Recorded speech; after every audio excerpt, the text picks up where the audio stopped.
Election Day in Virginia. Fox 5 Steve Chevy is sitting down with Governor Glenn Youngkin in an exclusive one-on-one interview this morning. The governor touting Republican points like the importance of pushing the General Assembly into the red. He contends that the election shows that conservative common sense policies work. And we asked the governor about multiple topics, including the economy, crime, and abortion. He touted Virginia's growing job market and a plan to back the blue and said abortion is not a right or left issue.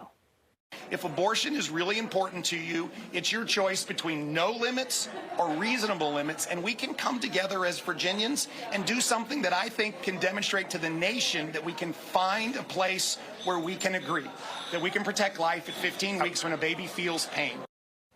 The governor adding he will continue to support education, saying model policies passed by his administration are meant to empower parents in their children's lives. One of the reasons we're seeing the governor make that big push is because of the crucial elections at stake in the Commonwealth, the General Assembly, every seat up for grabs. This race, all of these races are getting a lot of national attention. Fox 5's Tom Fitzgerald covering it all, and Fitz, the balance of power in Richmond right now is split. That could change. Yeah, you heard it from the governor there. There's a lot on the line tonight, all on the line tonight, and this especially is true of the Virginia General Assembly. Let's take a look at the balance of power right now. General Assembly, remember, is made up of two houses, the state Senate and the House. We will start with the Senate.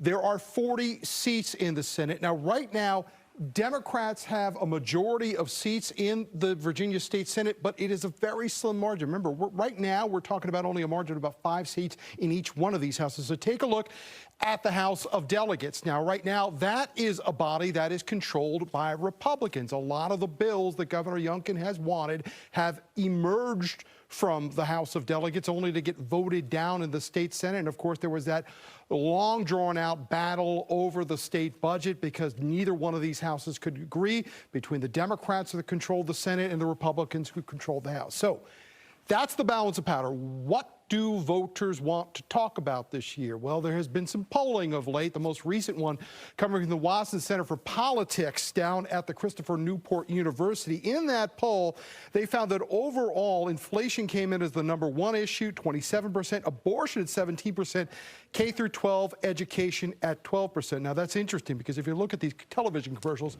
we've been inundated with over the last couple of weeks, you would think crime and abortion are the two big issues. However, if you break it down between Republicans and Democrats, #1 issue for the Democrats has been abortion. The #1 issue for the Republicans has been crime. I don't think we've heard so much from Governor Youngkin as we've had over the last couple of weeks as he's been making this case. And there's been a lot of talk, as you know, and we've talked about it, that he might run for 2024. That is something that Steve asked him about this morning. He's got the red vest back out again, so clearly, he means business. He had an interesting phrase in his interview with Steve. Yeah. Did you hear it? Well, let's listen to it. Yeah. To hear my name tossed around is truly humbling. The reality, of course, is that I'm encouraged by the fact that so many people outside Virginia are watching what we're doing and supportive of what we're doing. Again, we're the party of hope. We have really laid out a vision for the future in the Commonwealth. It's an answer, non-answer, right? I mean, he didn't really say if he's going to do it or not, but he says he's going to support whoever the nominee may be.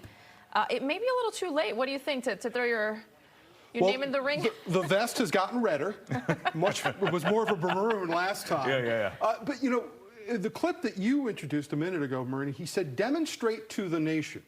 All right, it's an interesting phrase because the governor has said up to this point the only thing he's focused on right now are these elections tonight. If he's thinking about demonstrating to the nation, it leads you to believe that he's got a wider audience in mind. Now, tomorrow on November 8th, if things go his way, he might be able to take these results and go out to that nation and say, hey, look, I'm a Republican governor, pretty conservative. I've also had some success. Going to be a harder sell if things don't go his way today. Well, not just tomorrow. No, we're not just talking about all that opening up tomorrow, but clearly the race to succeed him is going to start because we have the likes of Jason Miyares, who's been everywhere, Winsome Sears, rumored to be considering a race for that. So regardless, we're going to pay attention to that, but you're going to be with us all night long on all of our newscasts, so we'll see you a little bit later on. I'll get to know each other. Just a little bit more as always. Fitz, thanks. Hey, let's get to our Fox 5 Live Business Poll. We were talking about issues, so what's the most important one for you on Election Day?